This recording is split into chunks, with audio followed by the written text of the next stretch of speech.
முதலிலே செந்தில் பாலாஜி என்ற ஒரு அமைச்சர் அவர் வீட்டில் ரெய்டு விடும்போது தொட்டுப்பார் விட்டுப்பார் என்று பேசியவர்கள் இன்றைக்கு அதை பேசுகிறார்களா என்று நாம் பார்க்க வேண்டும்.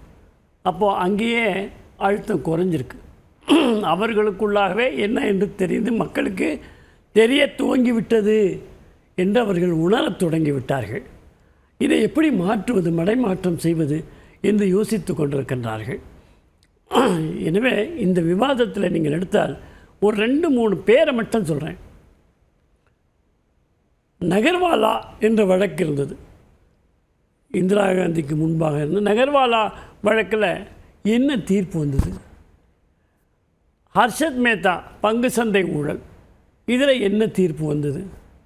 ஜெயலலிதா அம்மையாருடைய வழக்கு எத்தனை ஆண்டுகள் நடைபெற்றது?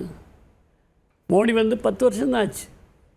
ஜெயலலிதா அம்மையாருடைய சொத்து குவிப்பு வழக்கு 20 ஆண்டுகள் நடைபெற்றது. ஜெயலலிதா வழக்கில் என்ன தீர்ப்பு வந்ததுன்னு மட்டும் சொல்லுங்க. என்னங்க, ஜெயலலிதா வழக்கில் என்ன தீர்ப்பு வந்ததுன்னு மட்டும் சொல்லுங்க. 20 ஆண்டுகள் கழித்து தீர்ப்பு ஜெயலலிதாவுக்கு பாதகமாக ஏற்பட்டது. அவர் உச்சநீதிமன்றத்திலே போட்டிருந்தார். ஆனால் 20 ஆண்டு பிடித்தது, அதை ஞாபகம் வச்சுக்கணும்.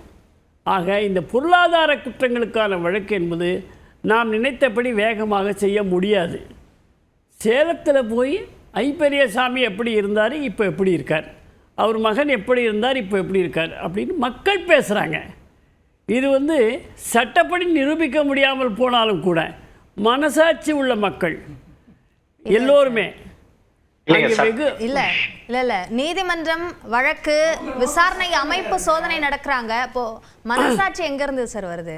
இல்ல, நான் என்ன சொல்றேன்னா, மக்கள் சாதாரண எளிய மக்களுக்கு கூட இவர்கள் எப்படி வருமானத்திற்கு அதிகமாக சொத்து சேர்க்கிறார்கள் என்பது தெரியும். அமித்ஷாவுடைய பையன் ஜெய்ஷா எப்படி சொத்து சேர்த்தாருங்கிறதையும் மக்கள் பார்த்துக்கிட்டு இருக்காங்க.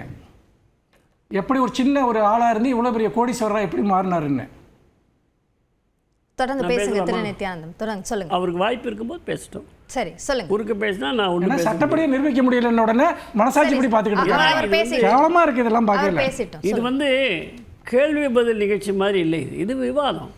அப்போ நம்முடைய கருத்துக்களை சொல்வதற்கு அனுமதிக்கணும். அதுக்கப்புறம் உங்களுடைய கருத்து அதுக்கு மறுப்பு இருந்தால் சொல்லணும். சரி சார், அதுதான் அவை நாகரிகம், விவாதத்தினுடைய. நீங்க எனக்கு நாகரிகத்தை கற்றுக் கொடுக்க வேணாம். சட்டப்படியா ஒரு விஷயம் இருக்கா இல்லைங்கிறது மட்டும்தான் முக்கியம்.